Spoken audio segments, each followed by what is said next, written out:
Ja man kāds vaicātu, par ko es gribu liecināt, un ja es tā dziļāk par to padomāju, tad joprojām tā atbilde ir it kā tik dzirdēta un vienlaikus tik patiesi dziļa, ka tas viss ir par Dievu mīlestību.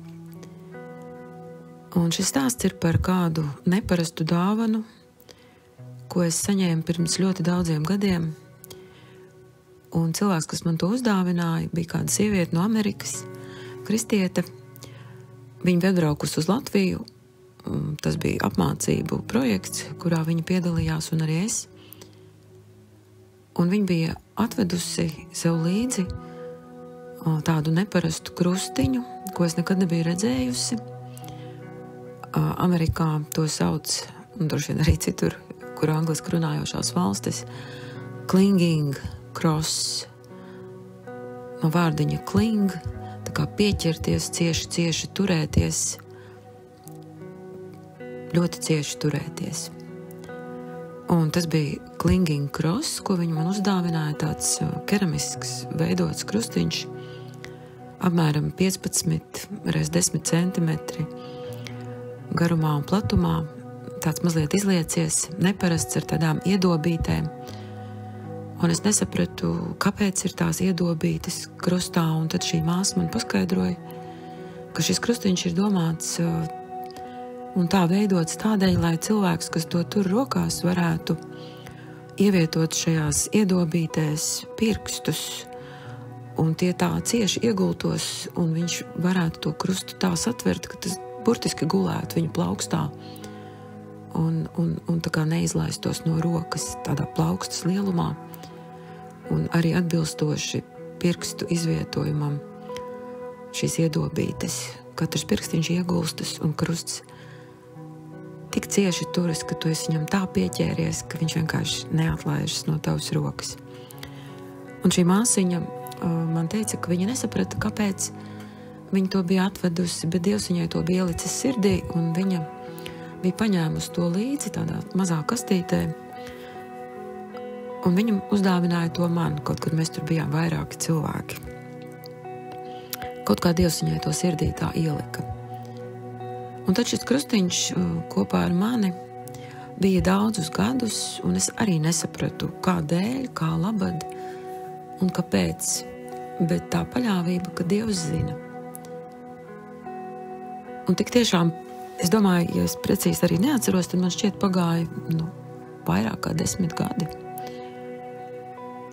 Un tas bija laiks, kad mans paps, mans auģu tēvs, viņš bija ļoti, ļoti slims, un patiesībā medicīna tur īsti neko vairs nevarēja palīdzēt. Šīs savas slimības dēļ viņš arī lielāko tiesu laika nevarēja atvērt acis un redzēt. Un tad vienā reizē es sajūtu aicinājumu, ka man taču ir šis krusts, un ka tas kaut kā, ka tas ir tas, kas man tagad ir jāiedod papum. Paps pats tajā laikā, viņš nebija ticīgs vēl tādā dzīvā ticībā, vienlaikus viņš bija ļoti atvērts.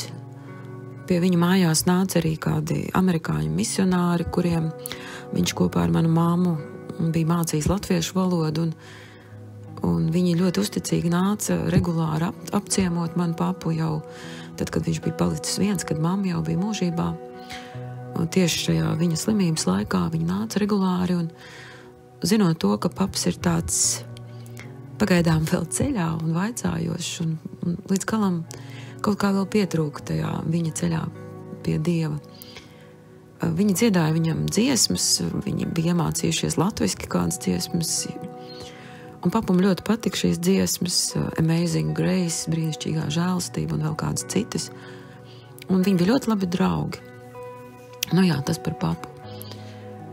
Un es vienkārši sajūtot šajā vienā reizē, ka man šis krustiņš ir jāatnes tieši papum, un tas būs kaut kas tāds, ko viņš varēs turēt rokās, kaut arī viņš nevar redzēt, bet viņš varēs to sajust, pieķerties. Un tad bija tā, ka es aiznesu viņam šo krustiņu un teicu, papu, es tev atnesu dāvanu. Man dāvanu, viņš teica, viņš bija ārkārtīgi sirsnīgs cilvēks, un kaut kā viņš bija ļoti aizkustināts no tā, ka viņam kāds ir atnesis dāvanu. Un es viņam teicu, papu, tas ir krustiņš. Es viņam ieliku to rokās, un es viņam teicu, papu, zini, tas nav tā, ka tas krustiņš tev kaut kādā veidā glābs vai pasargās pats par sevi kā priekšmets, bet tas tev palīdzēs domāt par Jēzu un atcerēties par viņu. Un paps tādā aizkustinājumā viņš to pieņēma ar asarām acīs, kuras viņš nevarēja īsti atvērt. Viņš to satvēra, turēja, pateicās. Un es vienkārši tajā brīdī, man šķiet, es vienkārši neko vairs neteicu, bet tā. Mēs vienkārši sākām sarunāties par kaut ko citu. Jā, jo es biju atnākusi pie viņa ciemos. Viņš tajā laikā nedzīvoja kopā ar mani, bet ar manu dēlu. Jā, kurš rūpējās par viņu. Un es vienkārši vakaros pēc darba varēju pie viņa atnākt. Nu jā, un tā gāja vēl kāds laiks, laiku pa laikam.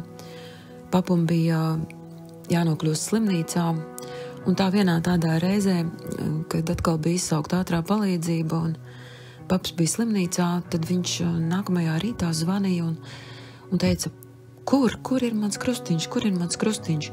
Un es sapratu, ka tajā steigā, kad ātrie viņu aizrāva uz slimnīcu, mēs nebijām paspējuši kaut kā iedot viņam to līdzi, un viņš gribēja to redzēt, un tas būtu pie viņa. Un viņš teica, kad es pie viņa aizgāju uz slimnīcu un aiznesu šo krustiņu, ka viņš ir piedzīvojis kaut ko tādu, kas ir jāpiedzīvo visiem cilvēkiem. Kaut kādu tik lielu mīlestību, tik lielu maigumu, kaut ko tādu, ko nevar izstāstīt. Viņš bija kaut ko dzirdējis, un viņš teica, tas visiem ir jāzina, tas visiem ir jāpiedzīvo. Tā ir tāda mīlestība. Viņš neko vairāk tā kā nevarēja pastāstīt, bet es sapratu, ka tas bija kāds ļoti īpašs Dieva pieskāriens. Un viņš arī gribēja, lai mācītājs pie viņa atnāk uz slimnīcu. Viņi noteikti sarunājās, es nezinu par ko, bet es tikai atceros vienu lietu, ko paps vēl teica. Viņš teica, 18. ja es nekļūdos datumā, būs ļoti lieli svētki. Un mēs nevarējām saprast ar māsām, kas tas būs. Un tad pagāja vēl kāds laiks, nepārāk ilgs, un paps tika aizsaukts mūžībā. Un bija tā, ka tieši 18. datumā bija viņa bēru diena. Un arī šeit es tā kā redzēju to, kā Dievs viņam bija ne tikai pieskāries, bet atklājis kaut ko tik lielu, tik skaistu. Jo viņš teica, tajā datumā būs ļoti lieli svētki. Un patiesi, es zinu, es ticu, es esmu pilnīgi pārliecināta, ka paps ir tajā mūžības vietā, kur viņš var svinēt ar Kristu šo mūžību, kas ir dzīvība, ka viņš ir iemantojis šo ticību, glābšanu. Un es esmu pateicīga Dievam par šo tik neparasto dāvanu, ko viņš tik ļoti neparastā laikā, vēl man neko nezinot, nesaprotot, bija man uzdāvinājis caur šo māsu Kristu, un kura mana papa dzīvē bija arī kaut kas tik ļoti īpašs. Tā kā pateicība Dievam par viņu apredzību, par viņu mīlestību, par viņu neizdibināmajiem ceļiem, par to, ka laiki un vietas un mūžība ir viņa rokās, un ka viņam visas lietas ir iespējamas. Pateicība Dievam. Amen. Mīļais debesu Tēvs, Kungs Kristu, mīļais svētais gars, paldies par šo žēlstības dienu, ko tu mums atkal jaunu dod. Paldies par tavu lielo mīlestību, ko tu mums esi parādījis caur savu dēlu Jēzu. Paldies, ka mums ir kam pieķerties, ka mums ir tavs dēls Jēzus, jā, pie kura cieši turēties. Jā, mīļais debes Tēvs, lūdzu, palīdzi mums un māci mums tiešām cieši turēties pie Jēzus. Jā, un neraizēties ne par ko un paļauties uz tevi, Dievs, jo tu nekad nepievilti, tu vienmēr esi mums līdzās, tu vienmēr esi bijis mums līdzās. Un paldies par tiem brīžiem, ka mēs esam sajutuši tavu pieskārienu, tavu lielo mīlestību. Paldies par tiem pamudinājumiem, caur kuriem mēs esam atsaukušies un caur kuriem tu esi darbojies pie mūsu mīļajiem, pie līdzās esošajiem cilvēkiem. Tiešām, kungs, paldies, ka tavi ceļi ir neizdibināmi un jā, palīdzi, kungs, šodien mums arī ieraudzīt, ko tu dari caur katru no mums, kā tu pieskaries ikdienā pie katra cilvēka, ko mēs sastopam, un palīdz mums apstāties un to ieraudzīt. Jā, kungs, lūdzu, svētī šo dienu, lai tā ir tavam godam un tavai slavai. Mūsu Tēvs debesīs, svētīts lai top tavs vārds, lai nāk tava valstība, tavs prāts, lai notiek kā debesīs, tā arī virs zemes. Mūsu dienascho maizi dodi mums šodien, un piedod mums mūsu parādus, kā arī mēs piedodam saviem parādniekiem, un neieved mūsu kārdināšanā, bet atpestī mūs no ļauna, jo tev pieder valstība, spēks un gods, mūžīgi mūžos. Āmen. Lai mūs svētī un pasargā visvarenais Dievs Tēvs, Dēls un Svētais Gars. Āmen.